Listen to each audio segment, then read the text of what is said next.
오늘 이 수요 저녁에 하나님께서 우리에게 주신 말씀은 사무엘하 2장 1절부터 7절까지입니다. 구약 성경 463페이지를 보시겠습니다. 제가 봉독해 드리겠습니다. 그 후에 다윗이 여호와께 여쭈어 아르되 내가 유다 왕 성읍으로 올라가리이까 여호와께서 이르시되 올라가라. 다윗이 아뢰되 어디로 가리이까 이르시되 헤브론으로 갈지니라. 다윗이 그의 두 아내 이스라엘 여인 아히노암과 길멜 사람 나발의 아내였던 아비가일을 데리고 거리로 올라갈 때에 또 자기와 함께한 추종자들과 그들의 가족들을 다윗이 다 데리고 올라가서 헤브론 각 성읍에 살게 하니라. 유다 사람들이 와서 거기서 다윗에게 기름을 부어 유다 족속의 왕으로 삼았더라.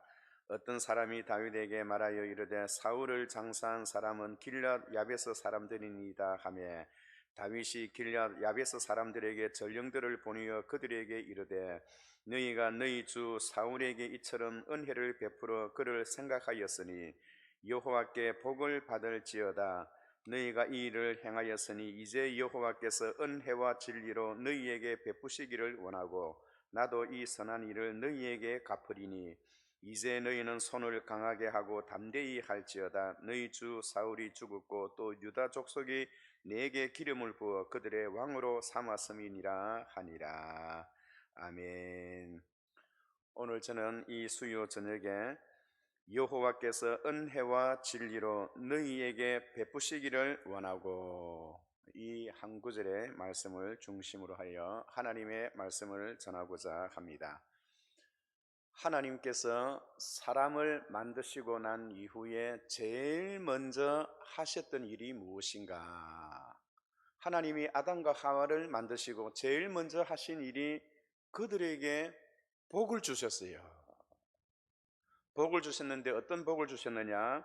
그들이 이 땅에 살아갈 때에 아파트도 필요하고 먹고 마시고 살아가는 모든 삶의 부분 속에서 필요한 것들을 다 주셨을 뿐만 아니라 에베소서 1장 3절에 보면 하늘에 속한 모든 신령한 복까지, 그러니까 하나님께서 인간을 만드시고 난 이후에 제일 먼저 하신 일은 사람이 먹고 살 수 있는, 육신적으로 편안히 먹고 살 수 있는 여건과 환경에 복을 주시고, 그리고 두 번째는 하늘에 속한 모든 신령함까지 하나님께서 다 그렇게 복을 주셨다는 겁니다. 오늘 하나님께서 태초에 그렇게 육신적으로 영적으로 주신 이 하늘에 속한 모든 신령한 뿐만 아니라 육적으로도 필요한 모든 복까지 오늘 이 방송을 보고 듣고 예배에 임하는 여러분들에게 이 두 가지의 은혜와 복이 있기를 주의 이름으로 축원합니다. 사람들은 복 받기를 참 좋아합니다. 지난번에 중국을 방문을 해보니까 중국 거리에 복자를 적어 놨는데 그 복자가 거꾸로 되었어요. 그래서 왜 거꾸로 되었는가 물어봤더니 이 복이 거꾸로 이렇게 복 주머니가 쏟아져서 막 하늘에서 그냥 복이 막 떨어지게 되는 그것을 바라는 의미에서 복 주머니를, 그리고 복자를 그렇게 거꾸로 적었다라는 말을 들었습니다. 사람은 태어나면서부터 태초부터 복 받게 되기를 원하는 것은 사람의 본능입니다. 그래서 태어나면서부터 하나님의 이런 사랑과 이런 복이 저와 여러분들에게 있으시기를 바랍니다. 그런데 오늘 우리가 읽었던 이 본문은 다윗이 왕이 되는 그 무렵 속에서 유다의 지역의 왕이 되는 그 가운데 일어났던 사건을 잠깐 기록하고 있는 것입니다. 유다 사람들이 그에게 와서 기름 부었고 유다 족속의 왕으로 삼았을 때 오늘 이 다윗은 그렇게 이야기를 합니다. 6절에 보시면 너희가 이 일을 행하였으니 이제 여호와께서 은혜와 진리로 너희에게 베푸시기를 원하고 이 선한 일을 너희에게 갚으리니 나도 이 선한 일을 너희에게 갚으리니. 이 다윗이 왕이 될 때에 어떤 사람의 그룹과 어떤 사람들에게 특별히 다윗이 어떻게 이야기하느냐 하니까 하나님께서 여러분들에게 복을 주시기를 원하고 나도 왕으로서 너희에게 선한 일을 베풀기를 원하노라. 다윗은 왕이 될 때에 어떤 사람들의 그룹을 모아놓고 그렇게 이야기를 하는 것이에요. 너희들의 자녀들의 길을 내가 열어주겠다는 겁니다. 하나님께서 여러분들에게 복을 더하여 주고 나도 너희들에게 선한 일로 갚아주어서 내 자녀들의 길을 열어주고 너희들에게 필요한 모든 것을 내가 채워주겠다. 야, 여러분, 그런 큰 복이 어디 있나요? 하나님께서도 복을 주고 그 나라에 새롭게 등극한 왕으로부터 인정을 받고 또 자기 자녀들의 길까지 열려지는 그런 놀라운 은혜의 길을 다윗이 열어주겠다고 그렇게 지금 약속하고 있는 것입니다. 그렇다면 여러분, 오늘 다윗으로부터 그런 복을 받게 되는 그 사람들의 그룹은 어떤 사람들일까요? 그 사람들은 길리앗 야베스 사람들입니다. 그렇다면 길리앗 야베스 이 사람들은 그들이 어떤 일을 하였기에 다윗으로부터 하나님께서 너희에게 은혜로 갚아주고 나도 왕으로서 너희에게 그런 큰 길을 열어주겠다고 그렇게 하게 되었던 동기가 무엇일까요?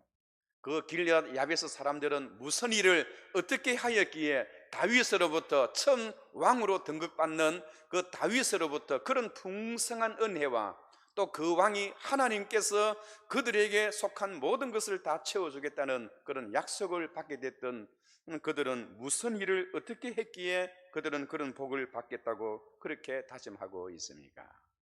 그것은 4절 5절에 보면 그렇게 합니다. 5절에 보면 다윗이 길앗 야베스 사람들에게 전령을 보내어 그들에게 이르되 너희가 너희 주 사울에게 이처럼 은혜를 베푸라. 그를 장사하였으니 여호와께 복을 받을지어다. 여러분, 전쟁터에 나갔던 사울이 죽었어요. 여러분, 세상의 민심이란 것이 그렇습니다. 자기가 섬기던 왕, 자기가 섬기던 주가 죽었으면 세상 민심이 바뀝니다. 정성이 살았을 때는 개가 죽어도 사람들이 정성의 집을 드나들지만은 정성 본인이 죽으면 드나드는 사람이 없다는 그런 말처럼 세상의 인심이란 것이 그렇습니다.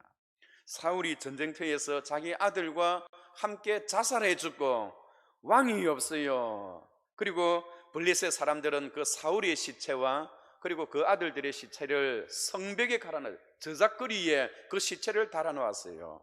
아무도 그 시체를 가져갈 수 없는 그러한 가운데에 길앗에 살고 있는 야베스란 이 사람들이 떨어진 지가 20km나 되는 그 먼 길을 와서 그 시체를 훔치는 거예요. 왜냐하니까 블레셋 나라 군사들이 그 시체를 지키고 있는 것입니다. 왕이 죽었으니까 여러분, 나라가 망했는 거지요. 그런데도 불구하고 길앗 야베스 사람들은 20km나 되는 그 먼 거리를 낮에 오면 보이니까 밤에 달려서 20km를 와서 마침내 자기 생명을 내어놓고 성벽에 걸려있던 그 사울의 시체와 요나단의 시체를 가져다가 아무도 몰래 자기 지역으로 가서 장사를 지내주고 그 시체를 위해서 일주일 동안 하나님 앞에서 금식 기도하는 거예요. 그 일을 다윗이 들었던 것입니다. 그래서 다윗은 그 일을 행했던 그들에게 여호와께서 내게 복을 주고 나도 왕으로서 너희들에게 은혜를 베풀고 너희가 필요한 모든 것을 베풀어 주겠다라고 하는 것입니다. 여러분, 하나님께서는 어떤 자를 귀하게 여기시느냐 하니까 하나님이 기름 부은 자, 하나님이 기름을 부어서 세운 자, 이 자를 하나님께서 귀하게 여기십니다. 사울이 뒤에서는 아주 악정을 행했지만은 그러나 사울이 왕이 되는 그 가운데 얼마나 여러분 겸손했나요? 사울이 죽었는데 전쟁터에서 자살해 죽었어요. 그런데 사무엘하 1장 10절 이후에 보면 아말렉이라는 청년이 그 옆을 지나가다가 죽어있던 사울의 시체를 보았던 거예요. 그래서 사울의 시체에서부터 멜류관과 팔찌를 끄집어내어서 훔쳐서 그리고 다윗에게 가지고 와서 내가 그 사울을 죽였다라고 그렇게 이야기를 합니다. 아마도 이 아말렉 이 청년은 아마도 사울이 죽은 것을 다윗이 가장 기뻐할 것이다라는 그런 생각에서 내가 사울을 죽였다라고 거짓말을 하면서 그 멜류관과 그 왕관과 그리고 팔찌를 보여주면서 증거물로 내어놓았습니다. 이 일을 들었던 이 다윗이 어떻게 했나요? 이 자를 당장 처형시키라고 하였습니다. 진리가 없고 은혜가 없었어요. 여러분, 그래서 다윗에게 이러한 아양을 베풀고 이러한 이렇게 다윗에게 이런 거짓말을 함으로 인해서 자기도 한 자리를 얻고 다윗으로부터 신임을 받으려고 했던 이 청년은 그 자리에서 참살을 당하고 말았던 것입니다. 여러분, 하나님은 복을 주시는데요, 하나님께서 복을 주시고 하나님이 사람을 평가하는 데는 두 가지의 기준이 있어요. 하나는 은혜이고 하나는 진리입니다. 그래서 오늘 본문에 보면 6절에 보면 여호와께서 은혜와 진리로 너희에게 베푸시기를 원하고 나도 이 선한 일을 너희에게 갚으리니, 하나님께서 복을 주실 때는 사람을 평가하고 복을 주실 때는 은혜와 진리로 한다는 겁니다. 은혜는 하나님께서 주셨던 그 복이에요. 진리는 하나님의 말씀입니다. 그런데 이 아말렉 청년은 은혜와 진리가 다 없었어요. 오히려 거짓말을 해서 자기 인생을 새롭게 한번 변화시켜 보려고 했지만 그것이 자기 인생의 끝이 되는 줄 자기도 알지를 못했습니다. 여러분, 하나님께서 항상 우리들을 평가하시고 우리들을 어떤 기준으로 보시느냐, 은혜와 진리로 본다는 사실을 여러분 꼭 기억하시기 바랍니다. 특별히 성경은 하나님의 나라가 어떤 나라인가, 그것을 보여주는 거예요. 성경에는 하나님의 나라는 은혜와 진리로서 하나님께서 이 땅을 다스리시고 하나님의 나라는 은혜와 진리로 하나님의 나라를 다스린다는 것을 성경은 우리에게 보여주고 있는 것입니다. 여러분, 하나님의 나라뿐만 아니라 이 세상의 나라도 마찬가지입니다. 하나님께서 어떻게 이 세상의 나라를 통치하나요? 하나님께서 먼저 기름을 부어요. 기름을 부어서 그 기름 부음 받은 자를 통해서 하나님의 뜻을 실현하게 하게 하시는 것입니다. 사울이 비록 좀 부족하고 사울이 타락하여서 하나님을 배반하였다 하더라도 하나님의 심판과 하나님의 징계 속에서 사울이 이 세상을 떠났지만은 그럼에도 불구하고 아직 그 길앗 야베스 사람들에게는 아직까지 그가 자기들의 주인이고 그들의 왕이었습니다. 그래서 다윗은 너희가 너희 주 사울에게 이처럼 은혜를 베풀어. 과거에 암몬 사람이었던 바로 이 나하스가 이스라엘을 침입하여 들어와서 길앗에 살고 있는 모든 남자들을 다 모아놓고 내가 너희들을 용서해 줄 터이니 너희들의 오른쪽 눈을 빼서 그 눈과 함께 오른쪽 눈을 내어놓고 너희가 우리에게 충성맹세를 하면 우리가 너희들을 살려주고 그렇지 아니하면 이 지역을 완전히 다 썰어버리고 다 죽여버리겠다고 할 때 사울이 군사를 몰고 와서 그 나하스의 군대를 물리쳤던 사건이 있어요. 그래서 이 길앗 야베스 사람들은 사울이 자기들에게 베풀었던 그 은혜를 생각하고 최선을 다해서 그 은혜를 갚았다는 그 이야기입니다. 그런데 다윗은 왕이 되고 난 이후에 사울과 다윗과의 관계는 원수지간이었지만은 그러나 다윗은 자기의 원수였던 사울을 한 번도 미워한 적이 없어요. 사울의 일방적인 공격으로 다윗이 그런 어려움을 당했지만은 다윗은 사울을 두 번이나 죽일 수 있는 기회가 있었음에도 불구하고 여호와께서 하나님께서 기름 부은 자를 어찌 내가 죽일 수 있겠느냐, 어찌 내가 그를 해할 수 있겠느냐라는 그것 때문에 다윗은 하나님이 사울에게 기름을 부었다는 그것 때문에 한 번이라도 사울을 미워하거나 그런 적이 없었어요. 오히려 다윗은 사울을 부를 때에 아버지여 아버지여 불렀어요. 어찌하여 나에게 이렇게 극대하나이까? 내가 역모를 꾀했거나 반역을 꾀한 적이 어디에 있습니까? 나는 내 생명을 바쳐서 오히려 헌신하고 충성했을 따름입니다 라고 그렇게 그는 고백했던 것입니다. 사랑하는 성도 여러분, 은혜와 진리로 충만한 사람, 그렇다면 여러분, 우리가 어떻게 하면 은혜와 진리로 충만한 사람이 될 수가 있나요? 먼저 기름 부음 받은 자를 생각해야 합니다. 여러분, 하나님은 모든 질서와 모든 일에 있어서 먼저 기름을 부어주세요. 그리고 기름 부음 받은 자를 통해서 하나님께서 통치하게 하고 다스리게 합니다. 우리의 가정에도 가만히 보면 기름 부음 받은 자가 있지요. 누구에게 하나님께서 우리의 가정에 기름을 부어주셨나요? 우리 부모님들에게입니다. 하나님의 사랑, 부모님의 사랑. 그래서 에베소서 6장 1절에 보면 자녀들아 주 안에서 너희 부모에게 순종하라, 이것이 옳으니라. 내 아버지와 어머니를 공경하라, 이것은 약속이 있는 첫 계명이니 이로써 내가 잘되고 땅에서 장수하리라. 여러분, 땅에서 잘되고 장수하는 것, 모든 사람들이 바라는 로망의 이야기이지요. 2절에 보면 내 부모를 공경하라, 이것이 약속 있는 첫 계명이라고 하였습니다. 우리의 가정에 하나님께서 기름 부은 받게 하신 자가 누구입니까? 우리의 부모님들입니다. 우리의 부모님들은 옆집 아저씨들에 비해서 살펴보면 좀 못한 부분도 많아요. 생긴 것도 그렇고 공부도 그렇고 실력도 그렇고, 어떤 때는 내 부모님이지만은 조금 부끄러워할 그런 부분도 있을 수가 있어요. 그러나 하나님께서 기름 부음을 받게 한 자는 우리의 부모님입니다. 옆집 아저씨, 다른 사람이 아무리 훌륭하다 하더라도 우리 아버지와 우리 부모님과 서로 비교할 때에 그들이 훨씬 더 훌륭하고 훨씬 더 높은 것 같지만은, 그러나 부모와 자식과의 관계는 내가 선택한 것이 아니고 하나님께서 관계를 맺게 해 주었기 때문에, 자기 부모를 잘 공경하는 사람, 하나님께서 내 아버지 어머니에게 기름을 부어서 나를 낫게 하게 하셨다는 그것을 믿고 나아가는 사람, 하나님께서 복을 주시는 거예요. 오래전에 우리가 삼풍백화점 무너졌던 사건을 잘 압니다. 사람의 생명이 먹지도 않고 마시지도 않았는데 최고 연장 기간이 언제까지인가요? 최고 데드라인이 21일입니다. 그런데 21일이 됐는데 삼풍백화점이 무너졌을 때 세 사람이 살아났대요. 21일 동안 견디고.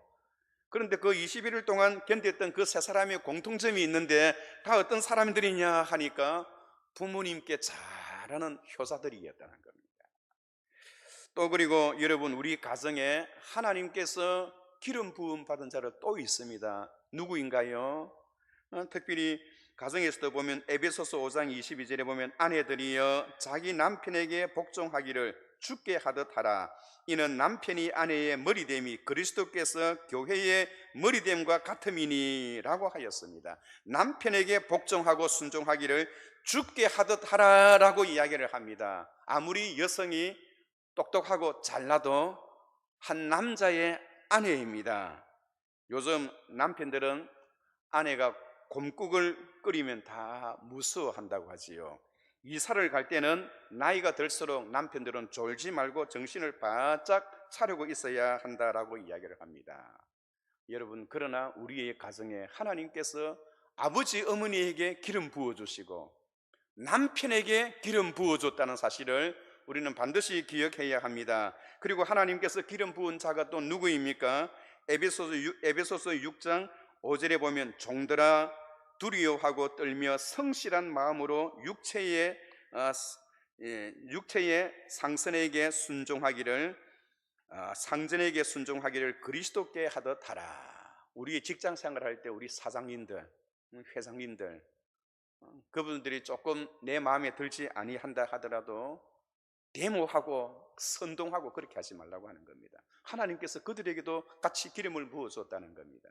또 그리고 히브리서 13장 특히 17절에 보면 너희를 인도하는 자들에게 순종하고 복종하라. 그들은 너희 영혼을 위하여 경성하기를 자신들이 청산할 자인 것 같이 하느니라. 그들로 하여금 즐거움으로 이 일을 하게 하고 근심으로 하게 하지 말라. 그렇지 아니하면 너희에게 유익이 없느니라. 교회도 마찬가지입니다. 옆집에 있는 부모님들이 우리 부모님보다 더 훌륭한 것처럼 보이지만은 교회도 오늘날 인터넷을 통해서 수없이 많은 훌륭하신 목사님들이 대한민국에 엄청나게 많습니다. 황 목사님보다도 훨씬 더 훌륭하신 분들이 많이 있어요. 그러나 옆집 아저씨가 우리 아버지보다 더 훌륭하게 보여도 하나님께서 우리 아버지에게서부터 내가 나게 했던 것처럼 교회도 마찬가지입니다. 부족하여도 즐거워하고 존경하고 사랑하고 높여주고 이렇게 하면 하나님께서 복을 주신대요. 그거 참 묘하잖아요. 그렇다고 해서 목사에게 잘하면 복 받는다는 그런 의미는 아닌 것입니다. 그럼에도 불구하고 성경에는 그렇게 하면 하나님께서 은혜를 주신대요. 그렇지 아니하고 근심하게 하거나 불편하게 하거나 하면 우리에게 아무런 유익이 없대요. 유익이 없어요.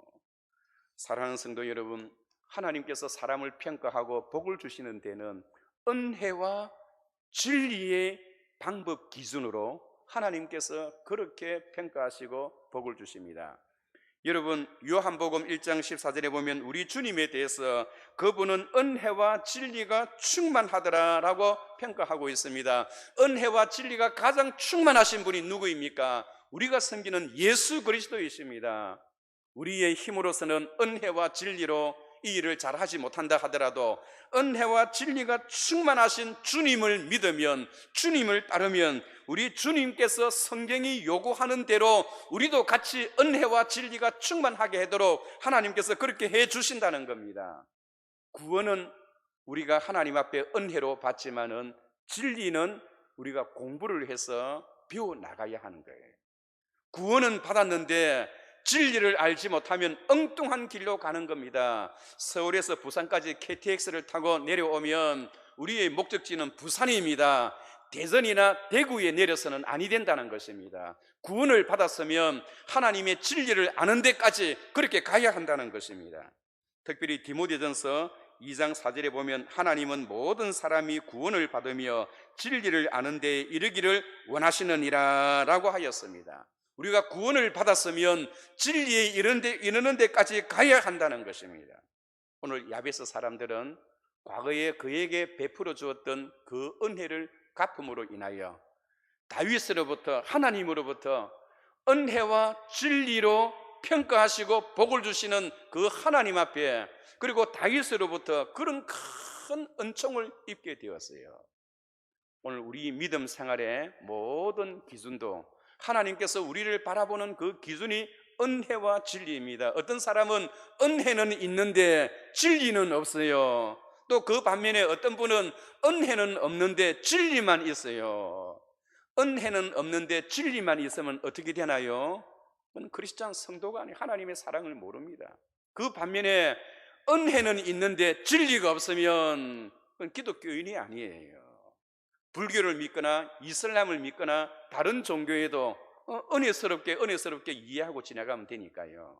그런데 우리 주님께서는 은혜와 진리, 하나님의 구원의 은총과 거기에 따른 사람의 하나님 앞에 받아야 할, 우리가 배워야 할 하나님의 말씀들, 그래서 은혜와 진리가 기준을 이루고 서로 평균을 이룰 때 하나님께서 야베스 사람들에게 베풀어 주었던 것처럼 오늘 이 방송을 보고 있는 저와 여러분들에게 은혜와 진리로 평가하시고 복을 주시는 그 주님 앞에 우리 힘으로서는 그것을 다 받을 수가 없지만은, 그러나 은혜와 진리가 충만하신 예수 그리스도를 통하여 하나님 앞에 큰 복을 받게 되는 그런 은혜가 있기를 주의 이름으로 축원합니다. 거룩하시고 은혜로우신 하나님 아버지, 주님의 은혜와 사랑을 감사하나이다. 하나님의 은혜와 진리가 우리에게 있게 하게 하시고, 우리가 입술로서만 주님을 사랑한다 고백하지 말게 하시고, 실제적으로 우리도 은혜를 받고 은혜를 베풀게 하시고, 또 한편으로는 하나님의 진리가 무엇인가를 공부하고 배우고 나아가서 기준이 있는, 그리고 평균을 이루는 그런 하나님의 사람으로 거듭나게 하옵소서. 그리하여 길앗 야베스 사람들이 받았던 그 큰 복처럼 오늘 저희들에게도 하나님의 동일한 은혜로 충만케 하옵소서. 감사하옵고 예수님의 이름으로 기도하옵나이다. 아멘. 이번 주일부터는 1부 예배, 2부 예배, 그리고 다음 주 월요일부터 새벽 기도회가 정상적으로 이루어집니다. 여러분들께서 교회 오실 때 마스크를 꼭 하시고 의자에 보면 딱 표시를 해놨습니다. 너무 붙어 있지 말고 한 의자에 두 분씩 앉도록, 또 지그재그로 이렇게 앉을 수 있도록 표시를 해놨으니까 1부, 2부에 정상적으로 오픈된다는 것을 여러분 기억하시고, 이번 주일날 반가운 마음으로 또 즐거운 마음으로 함께 모여지는 그런 귀한 시간이 있으시기를 바랍니다. 예, 감사합니다.